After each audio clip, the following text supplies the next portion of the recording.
Hey, I'm John. Thanks for joining me for this video today. In this video, I'm going to be wrapping up Bandai's 1/100 scale master grade MS-14S Char Aznable's customized Gelgoog version 2.0. Say that 10 times quickly.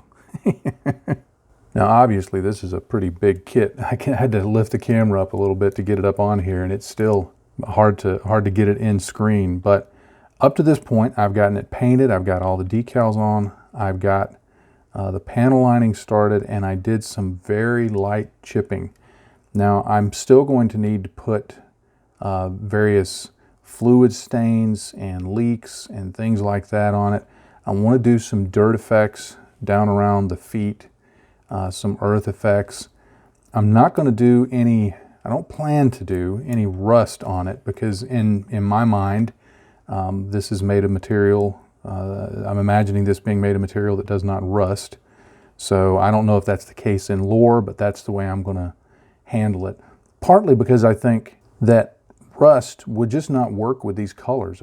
Part of the reason is as much a color choice as anything. So there will be some staining though. And the focus on this staining, as I've been trying to do across this whole model, is I've been trying to keep everything restrained. You'll notice the chipping is not my usual heavy chipping.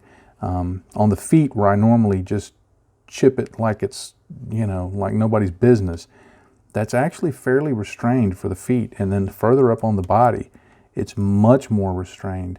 So, you know, that's like my feature chip right there on that shoulder, which would normally be, you know, looking almost like a huge gouge. But again, I'm trying to show some restraint on this. I want a more restrained, refined look to the finish.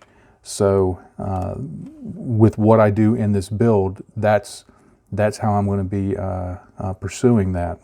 Now, another thing I am going to be working on, which I have not done up until this point, I've been holding it for this last episode, is I'm going to do the weapon.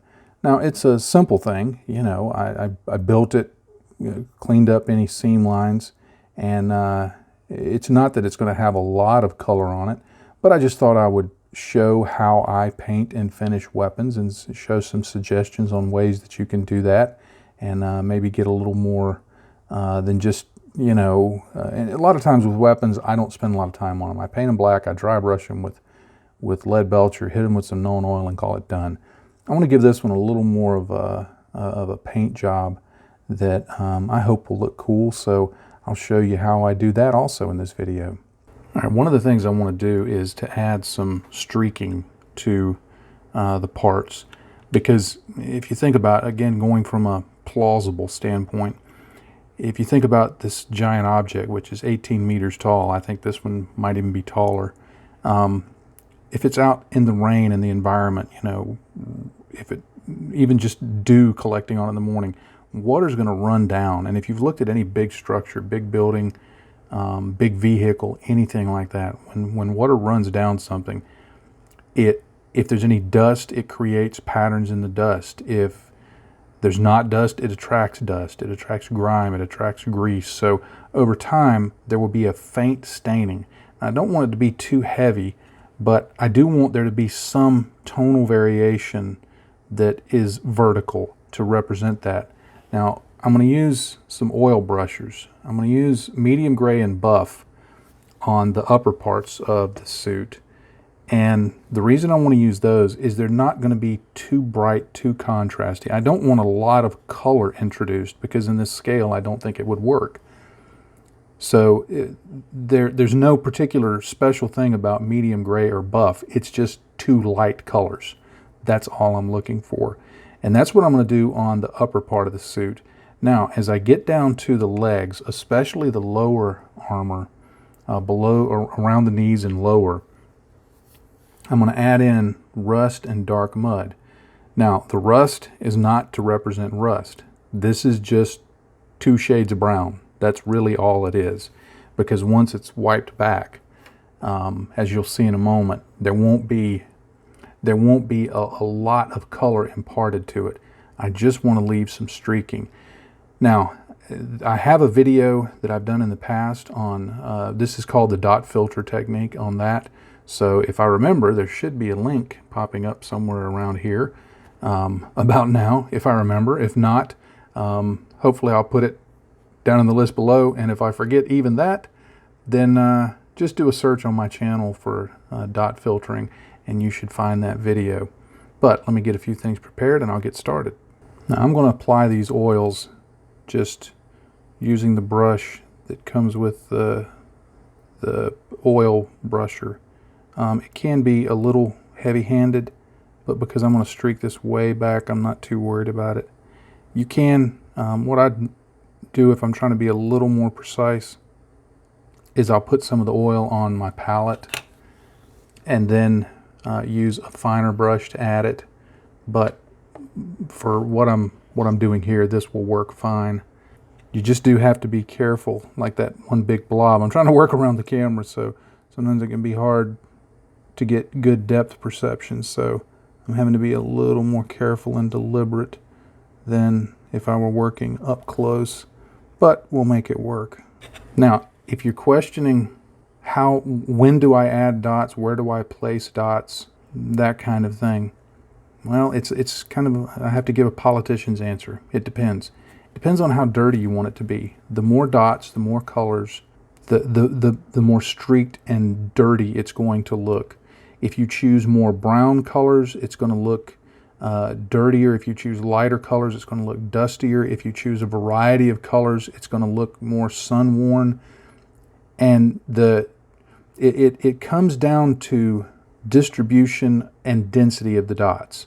If you just put a few over a large surface, it's going to look like it's not too weathered. If your density is heavy in one area but not in another, it's going to look like that area is more weathered. If your distribution is wide and the density is wide, it's going to look more weathered. So it comes down to density and distribution. This is, I'd kind of call it middle of the road. It can be hard on these smaller parts to get a good number of dots without overdoing it, because, you know, if you're working on a piece this big, well, it's easy to, you know, I just put some dots around it. Well, the tendency that I have is when I get to a smaller part, I tend to put the same number of dots. So my density and distribution goes up. What I'll do is I'll remember, hopefully, that when I get to the other parts on the model, I want to follow this same density and distribution on the model, or add more as it gets further down the mobile suit. Further down the mobile suit, there's going to be more stuff, more grime, because things run down. So there's going to be more grime, more junk that gets down there to the bottom. So the bottom should be slightly dirtier. All right, enough of that. Let's get to streaking. And no, my clothes are staying on, so no worries there. I'm going to use this flat brush. This is just a cheap nylon flat brush. When I say a cheap nylon flat brush, I got this in a bulk buy from Amazon for, it comes out to about $1 a piece. And I like using these because if they get bent up, I just toss them away. But I'm wiping off most of this. This is odorless thinner here, and I'm wiping off most of it. And I'm just going to start pulling down like this. Now, I've seen many people demonstrate it where they do it in a very quick motion. And if that's what you prefer, please do that. I like this slower method because it tends to not mix the colors. For some reason, when I do it, now you notice here I'm wiping off some of that excess color from my brush. When I do it in a very fast manner, I end up getting nothing but gray. It just starts streaking together and the colors all become gray, and I would have been doing just as well to only use one color. I want to keep them distinct to a certain degree, and you'll see that it's taking a little while to develop, and that's normal depending on the surface down below. But I just keep streaking at it, and what I'm looking for, there is a certain level of streakiness that I'm looking for, and you have great control over this, because when it hits the point that you say, that's what I'm looking for, that's when you stop. Now I want it to be more streaked, or more subtly streaked, so I'm going to keep developing it just like this. And you can, one of the things I do when I get it to this point where they're getting almost where I want them, I turn the brush on its edge and I focus on those individual streaks and I start pulling them down. And one, that helps preserve them, but two, it doesn't take so doggone long. But you see that it's just a process of making it look cool. I think that's one of the keys to modeling, in my mind, at least for me, maybe different for you. But I have goals. I want it to look streaked. I want it to look good. I want it to look certain ways. But at the end of the day, I just want it to look cool. Ultimately, I want 10-year-old John, who's alive and well within me, to look at that and go, yeah, man, that's awesome. You know?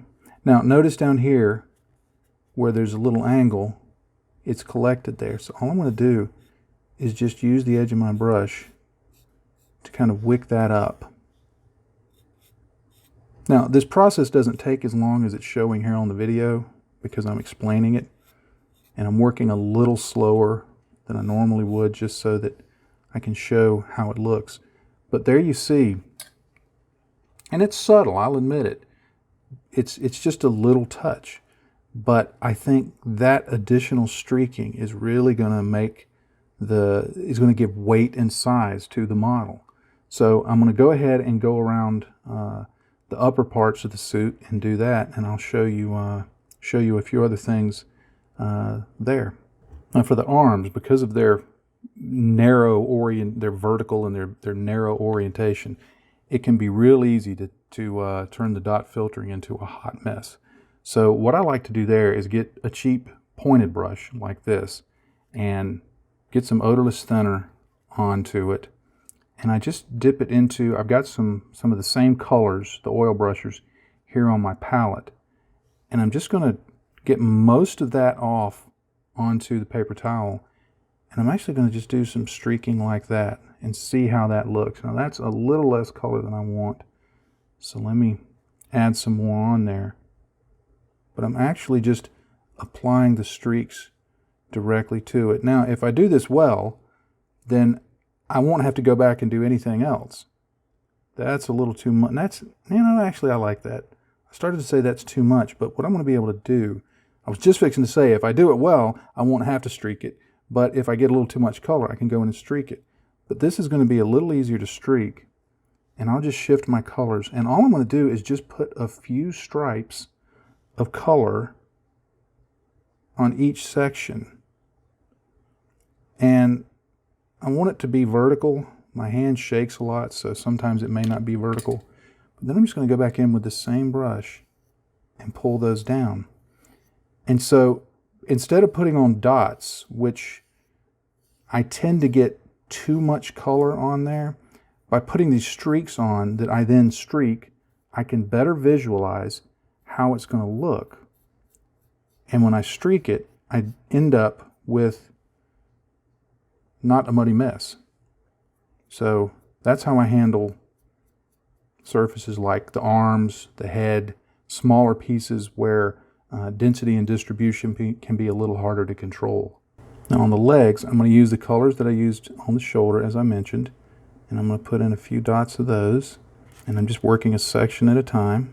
And these are bigger pieces, obviously, so you have to add more dots. But again, I'm trying to get the density and distribution about the same, maybe a little heavier, because like I said, stuff runs down on any large objects. So there's going to be more that collects down towards the bottom than up at the top.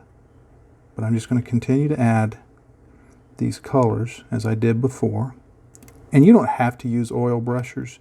If you have artist oils or modeling specific oils, say from Abteilung or Wilder or something like that, those work too.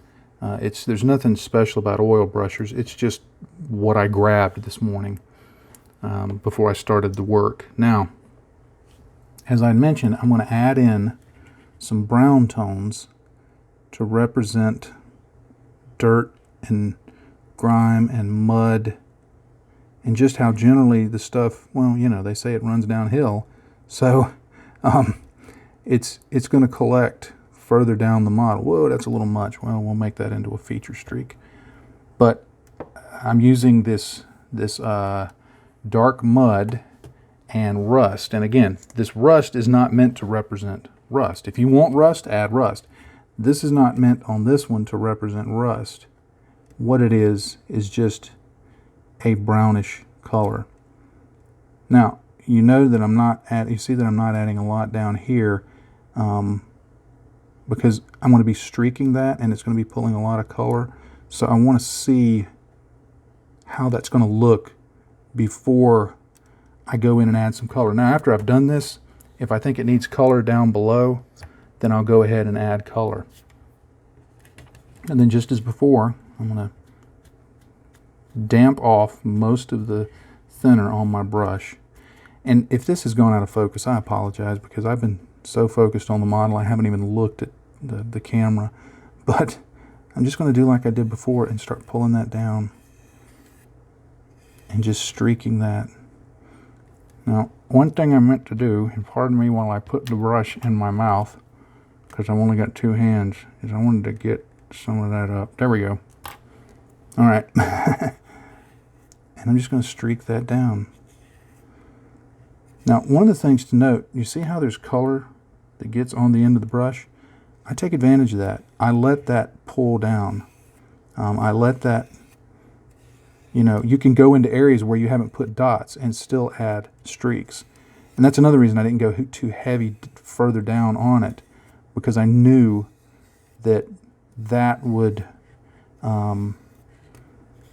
be pulling down and there would be more color coming down because of that. And you can see there's a point. This is the point that most people, when they're doing dot filtering, that they look at it and they say, oh my gosh, I have ruined my model. But you just have to keep patiently working it and pulling the oils down. Every now and then get some odorless thinner, reload with thinner, clean off what you've got on your brush, and just keep pulling it down. I'm going to keep doing this for just a couple of more seconds, and then I'm going to switch to the edge like I showed you. Now, if you really don't like the way it's looking, or you've got way too much oil on there, well, then just load your brush with turpenoid and clean it up. That's another thing beautiful about oils, is they clean up really easy. Now, I'm going to start using the edge of my brush and start really, I'm putting more pressure on. I'm forcing some of these to blend. You see how that's working. And it's pulling it down, and hopefully it'll look pretty cool. Oh, I liked that one. I actually liked it, and then I hit it again and kind of messed it up. Oh well, that's okay. All right, well, you can see the surface is still even damp, but I just kept working that back until I got the level of streaking that I'm looking for. Again, it's really up to you how prominent or how subtle you make this. It's an easily controllable process. You just keep working at it, and when you get as much as you want on there, you call it done. Now, I made it a little harder on myself, and I knew I was doing this because this surface still was fairly glossy from the gloss that I'd put down for the decals. It's a little easier to do this over a satin surface than it is a gloss surface, but I've done it this way before and I'm comfortable with doing it. And but if you've never done it before, you'll probably have better success doing it over a satin surface. I wouldn't recommend doing it over a matte surface because that's going to have too much grip on the paint, the oil paint, and you're going to have a hard time streaking that and getting that cleaned up. It'll start bleeding around if you're not careful. All right, well, I've given those oils, it's been a day to dry. I did this work yesterday morning before going to my day job. Went to my day job, come back, and I checked it out, and I liked it. One of the things I recommend when you're working with oils and enamels to a certain degree, though they dry a little faster. If you're doing streaking work with oils, and this is one of the reasons I love working with oils, when you feel like, okay, I'm finished, or I'm close to finished, I think that's what I want. When you get to that point, the surface may have some thinner on it. It may be drying a little, needing to dry a little bit. As it dries, it changes how it looks just a little. What I like to do is when I get to that point where I say, okay, that's looking about right. It may not be exactly what I want yet, but I feel like I can't judge for certain until I set it down and walk away for a little while and then come back and look at it with fresh eyes. Because when you're working on it, you're right up on it, you're very invested in it, you're evaluating every little thing, and it can be kind of hard to, even if you just hold it out at arm's length and say, how does it look as a whole, it can be hard to evaluate it objectively. So when I get to the point, like I said, where I feel like it's what I call the TLAR standard, that looks about right. When I judge that something is at the that looks about right stage, I set it down, I walk away. And just because of going to work and all of those things, it meant setting it down in the morning and coming back in the evening. And I looked at it and I said, yeah, that's what I wanted. Because you'll notice that there is some tonal variation, that the color of the streak is not real apparent, but the fact that there are streaks there is apparent. And then there's other areas that I left more obvious. This one was not intentional. That's a tide mark, but I like the way it looks, so I left it. These darker brown tones here that are much more apparent, I liked how they seem to represent accumulated dirt running down the surface of the mobile suit, so I left them. Then there's a few areas that up here that could be more streaks and grime, where maybe grime gets in these panel lines, and as dew and water and things run down the side, it picks that up and just makes subtle streaks. So I liked the way these elements look. Now, because I used oils, if I would not have liked it, I simply could have taken a brush, damped with thinner, and just blended it in or added to it. You can work with oils a long time, easily 24 hours. So I liked where it came out, and so now I'm ready to move on to the next step. Now, just to give you a little insight into the way I'm doing the filming, I'm focusing solely on this area. I still have to do this side and the top of the leg and the torso and the other arm and the other shoulder. But in terms of filming, this side gives a good representation of everything I'm going to be doing across the whole suit. So if you're looking at it and going, well, the rest of it doesn't look like it's been done, it's not. I tend to film on a few sections, and then when I can get the camera out of between me and the subject, I work in closer on the rest of the model. So just a little insight into how I do the work. The next thing I want to do is I want to add streaks that are more deliberate, streaks that represent where there may be some kind of fluid leak, or a mechanic opened up a hatch and he spilled some oil and it's running down the side, or in combat something breaks. Pardon for that jump cut. I've got a gnat flying around here that is driving me crazy. There he is, on cue. Look at that. Get away. Okay, you know what? Now that he's been on camera, I'm going to quit trying to get rid of him. I'm going to quit trying to kill him. Let me just be specific. And I'll let him stay. If he appears on camera, we'll call him Marty. That's his name, Marty. He's Marty the Gnat.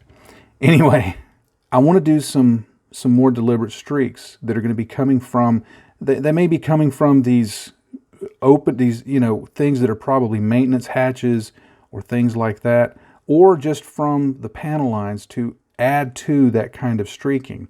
But I have to keep something in mind. Remember, I think in this video, I lose track sometimes.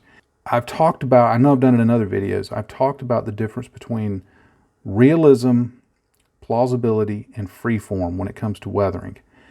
This one, I'm wanting it to be plausible. We know this is not a real object, but I want to make it plausible weathering as if it were. So I'm going to be wanting to keep it within some sense of scale. And I have to remember that when it comes to scale, this is a person. And if you've ever gone and looked at a bulldozer or mining equipment or a train or a truck, or maybe even the side of a building, you know that even if there's large stains, streaks and things like that, those aren't generally going to be much wider than even on a very large vehicle. If there's a very large stain, it's not going to be much longer or wider than a man's arm, for instance. You know, there may be something that is the height of a man. On some buildings, I've seen streaks that go down the full length of the building, maybe down from, you know, a pipe that's rusting and for years that's collected. And that's what the previous streaking represents. But for these fluid stains, I have to keep in mind the scale. So I keep this little figure off to the side as I'm working, just so that every now and then I can pick it up and just hold it next to the model to say, okay, remember the scale. It helps me visualize that. All right, now that I've totally over-explained that, and I apologize if it's repetitive, but I think it's important points to make into the process, because a lot of times the technique is easy to get down. You know, you put some oils on, you smear it. That's easy enough, but the why it's done, the method behind it, I think, when I hear that from other modelers, that's always helpful to me, because I'm fairly versed with a lot of techniques. There's still plenty more I could learn, but I'm fairly versed with techniques, but I often want to know, why did you do it that way? That's to me is the insight that I really want to get. So that's why I tend to dwell on stuff like that. Now, for these streaks, I'm only going to use 2 colors of oils. You can use as many as you want, but because these are going to represent grease and grime and things like that, on the right, I've got a blob of Abteilung Starship Filth, and on the left is Winsor & Newton Burnt Umber. These are 2 of my go-to colors for this type of stuff. Now, the reason I'm using these thicker artist oils versus the oil brushers is I want the thickness. I want the body that they have, so that I can put a dot of color that's really thick and then I can work with it. I could do this with oil brushers, but they're already a little runny. And sometimes if I want to do what I call a dry streak, I can't do it with those, and I'll demonstrate that in a minute.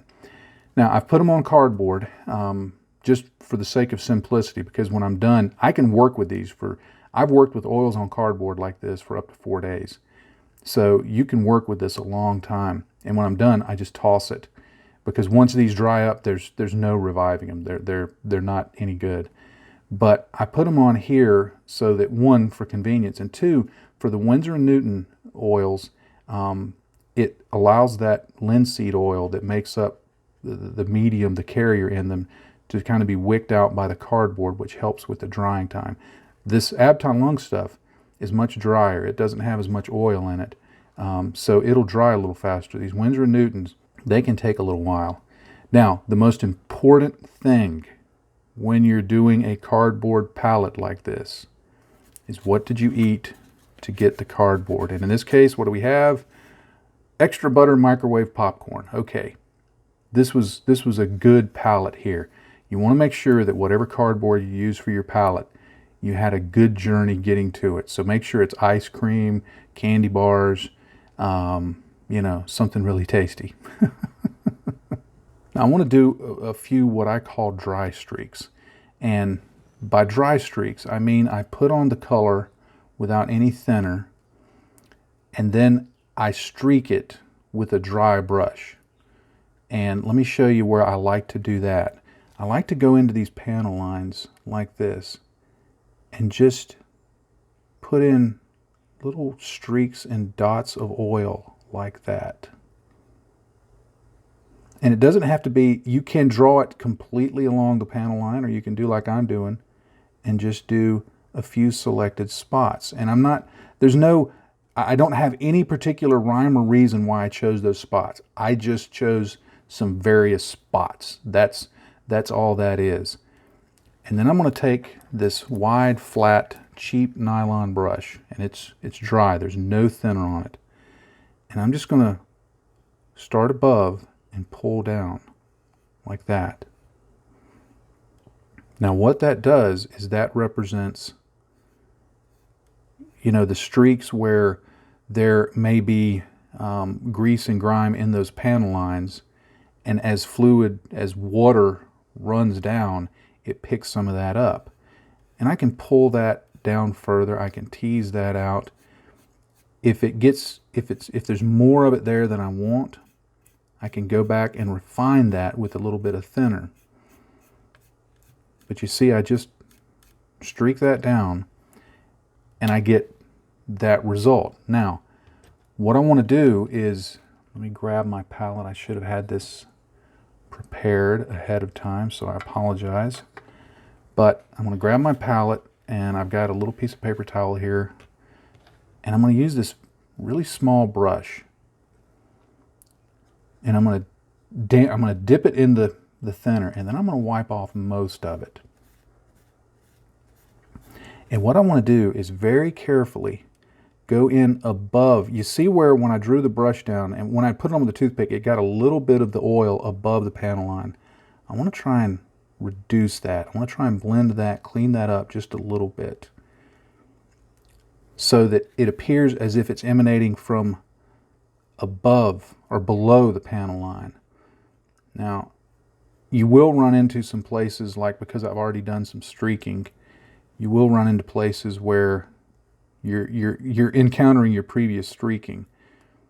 But by blending that in, it either pulls up the oil completely from above it, or it blends it in so that it seems to make it a distinct and separate thing from the streaking below.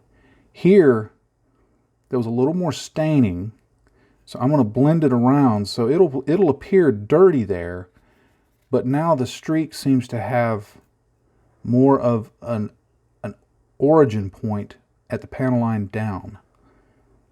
And then in these areas here, like this streak here is a little more than I wanted. It's a little more pronounced than I wanted. So I'm going to go in and starting outside of the streak and then working my way in, I'm just going to blend that just a little and maybe even draw it down some. But I want to reduce that just a little. And I'll flip it over and keep blending. And I'm just going to work it until it's not so prominent. And then I'm going to come along the bottom and start pulling down from the bottom. But you can see I've just kind of, it's still there. You still see a hint of that heavier streak, but now it just appears a little more natural. Another thing you can do when you've got areas like that, like here's another area that there's a little more color. I can actually push that back up. See how that just pushes right back up? And then I can stop right there. I'll do a little cleanup right here. But now I've taken that oil, and if you ever get a stain of oil and you don't like it, but it's kind of hard to remove, stipple it. That's what I like to do. When you stipple it, all of a sudden it becomes a thing. It's no longer where this is where I've got too much oil. It's now a thing that I've stippled, and it looks like another type of stain. But you saw how I could just push those oils back to closer to the origin point. So this process of streaking and staining, of simulating fluid streaks, is like all the other oils, just going back and forth and back and forth and getting it to look like you want. Now in some areas, like this here, I'm going to imagine that this is where some kind of fluid goes, or there's some kind of lubricant or something going on in there that has to do with the knee joint. And if you want a little more of a stain or a streak, what I like to do is take the same wet brush that I've been using, and I go in fairly heavily with my thinner. And this is odorless terpenoid. This is not the AK or MIG or any of that odorless thinner. This is Weber's odorless terpenoid, the artist stuff, which I don't know if there's a chemical difference, but in my observation, it seems to be gentler than the odorless thinners that you get from modeling companies. It may just be perception bias, but I like using this stuff. It works just the same. I've had it work. It works just fine with oils and enamels, but it's my preference. But what I'm going to do now is I'm going to take just a little bit of this oil and I'm going to thin it down here on my palette. And then I want to go in and just touch that in like that. And what I'm doing is using the liquid on the surface. You see how that's running like that? I'm using the liquid on the surface to develop a fairly heavy streak. Now, I'll have to wait for that to dry to see how it's going to look. But once the thinner dries, the oil will still be workable.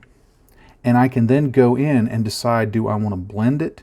Do I want to streak it a little more? Do I want to pull away some from the edges? Like, because it's being pulled down, you'll note that there's none really along this edge here. So what I can do either now or go back later and refine it is add in just a little bit of thicker color that will hopefully stick a little better right there. It'll probably be better to do this after this is dried.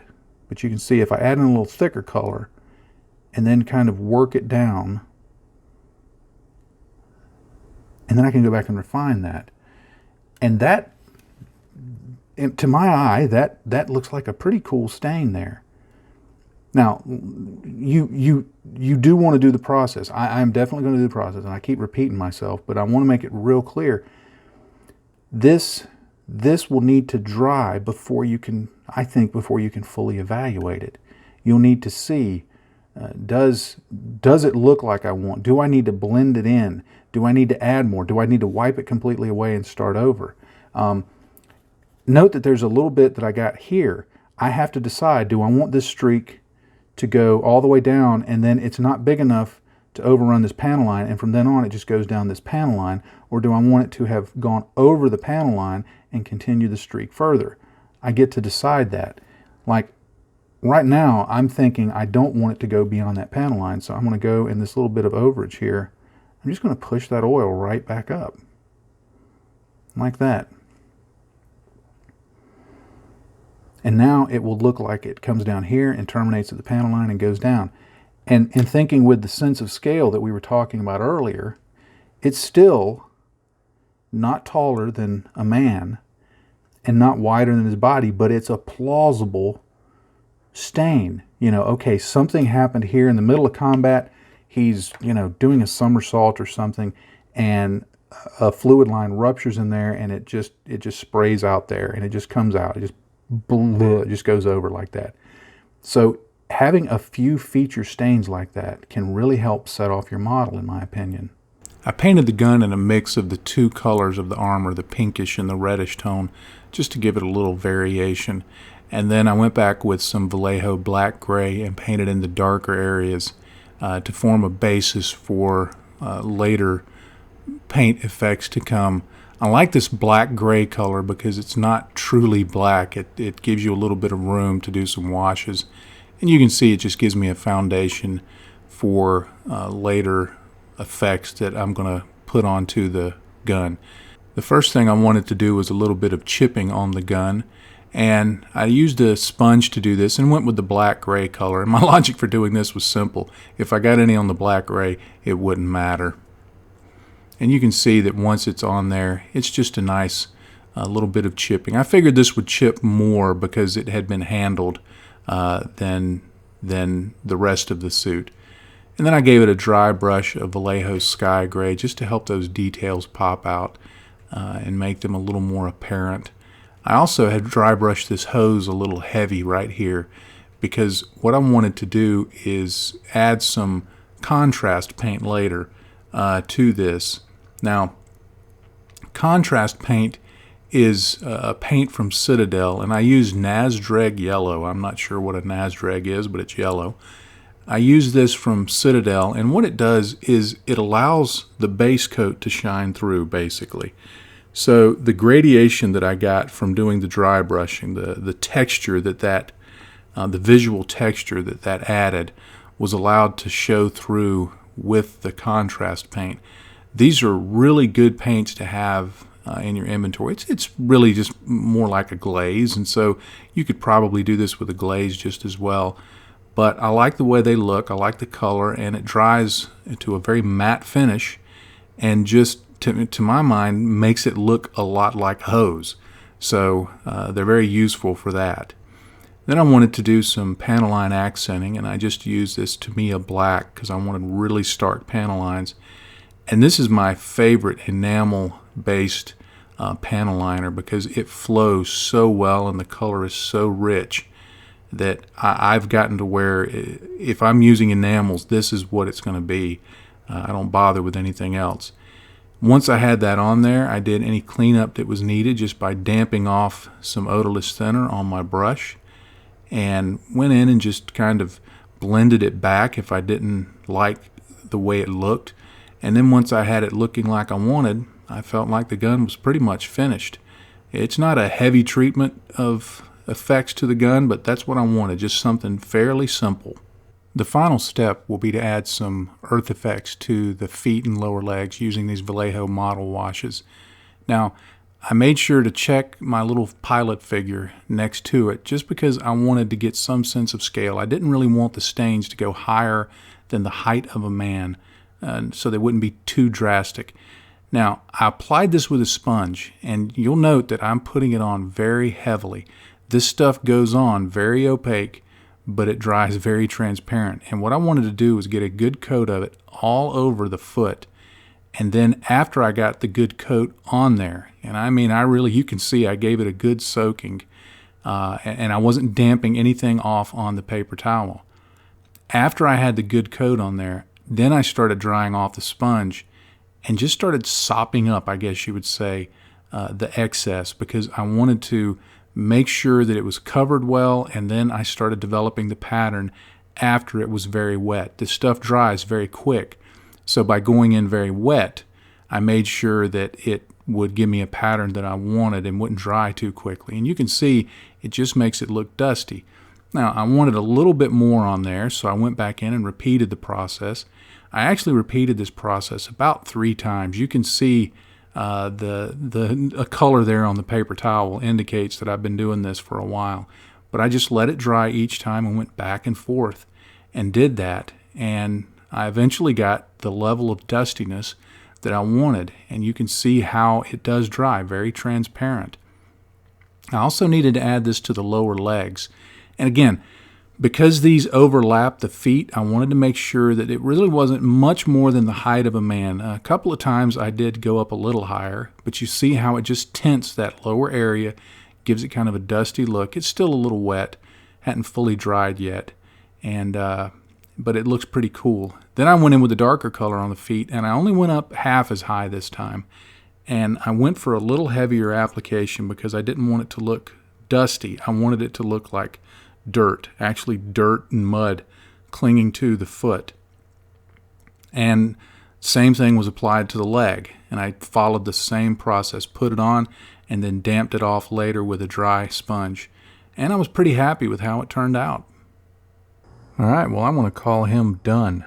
I went ahead and added a matte top coat to dull everything down a bit, seal everything in, and just kind of give him a less than shiny look. I feel like if he's this grimy and stainy and beat up, no need to have anything glossy. This has been a really fun kit to build and paint. There are just so many details on it. I think I could have spent twice as much time if I really just wanted to, be very detailed about everything I was doing.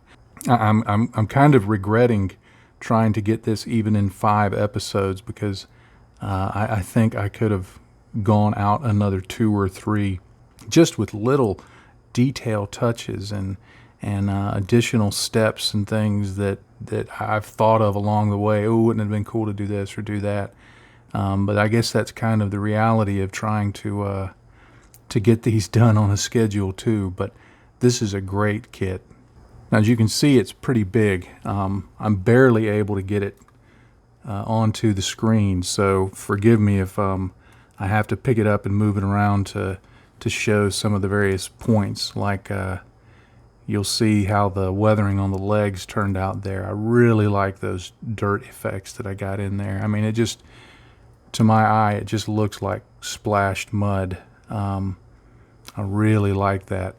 I got the streaking there on the back skirt that I felt turned out pretty good, and some grease staining and things like that. So I'm happy with the weathering. I'm glad I did not over chip this thing. I feel like that turned out really well, to let the grease and the grime and the stains kind of carry the day in the weathering rather than the chipping. That was a nice departure for me. Now, it's not a perfect kit. Now that it's posed, you'll notice that I'm handling kind of gingerly. Moving it around, getting any poses out of this, you can do it, but it takes a lot of positioning. The skirts fit well, but once you get them kind of interlocked, if you start moving them around to come up with a certain pose, it can be very difficult to get things back in position. It's not the most articulate kit ever. And another thing I discovered on the gun, you'll probably notice the awkward angle he's holding the gun. I don't know why Bandai does this. I've seen this on so many gunpla. This handle that extends back from the body of the gun, I tried for 20 minutes before filming this to get it to pose in such a way that it looked like he was firing the gun. And I never could, because between how this thing just won't fit anywhere back here that looks anything natural, and then these old style fingers where each one is articulated and the thumb moves around. When I could get it close to being positioned, the thumb kept popping off. And the fingers just, I couldn't get the fingers aligned on the trigger just right. I always had to have two fingers on the trigger. There are some notches, a little slot here in the handle that fits into the hand, but I just couldn't get it together. If I had thought about this ahead of time, I should have tested it, and I think the best solution would simply have been to just cut that handle off. I think this gun done without the handle, this stock on the back, would look just as good. It would look just as cool, and that thing would be out of the way. Maybe even reversing this part so that this longer part is flipped up, and then that would make this the lower part, and then just cut that off. That might have worked too. But the gun looks cool. I like the look of the gun, but it's definitely one of those that just does not want to fit, that I found that was satisfactory for good posing. Well, thank you so much for watching this video. I am so grateful, especially if you're still watching at the end here. I always appreciate those who hang around to the end, so thank you very much. And if you've watched this full series, I hope this has not only shown you how a way to build this model and some ideas that you may take away from it for not only this model, but for any gunpla, and really just about any kind of model. I think there's a lot of these techniques, most of these techniques can be applied across any genre. So I hope it's been something that's beneficial to you and that you've enjoyed and you've got something from. And at the very least, maybe you've discovered, hey, here's some ways not to do it. Well, if you haven't already done so, there is a subscribe button down there somewhere. So please click that subscribe button and the little bell icon so you'll know when I have new videos out. And there's also links down below, down there somewhere, and that give you links to my social media and to my blog. If you haven't checked out my blog, go check that out. I've got hundreds of previous stories. Some of them, more recent ones, are video, but prior to that, I did true blogging, writing, and photographs. And there's a lot of things, a lot of models built. A lot of them are aircraft, but a lot of them aren't. And there's a lot of techniques and tips and tool reviews and things like that. So go check that out and see what you find there. You might find something that you enjoy. And finally, there's a link down below to Patreon. And if you're familiar with Patreon, you know that that's a way that you can support various creators and what they do. And if you like what I do, I would appreciate if you'd click that link and just take a look at what's available on Patreon, the various levels of support. And if you were able and willing, I would appreciate your support. And for everyone who is already a Patreon supporter, thank you so much. I am truly grateful. It is a blessing to my family and I that you do that. It's what makes this possible. It's what allows me to be able to model, because I would not be able to do it apart from the support you provide, not in the manner I do it with the tools and equipment and at the pace I do it. I would have to cut back very, very much on what I do. So I appreciate your support and you standing alongside of me and allowing me to provide this content. Thank you very much. And with all that being said, I'll leave you with one final thought. In this hobby, if you're not having fun, you're doing it wrong. Happy day to you, friends. Bye-bye.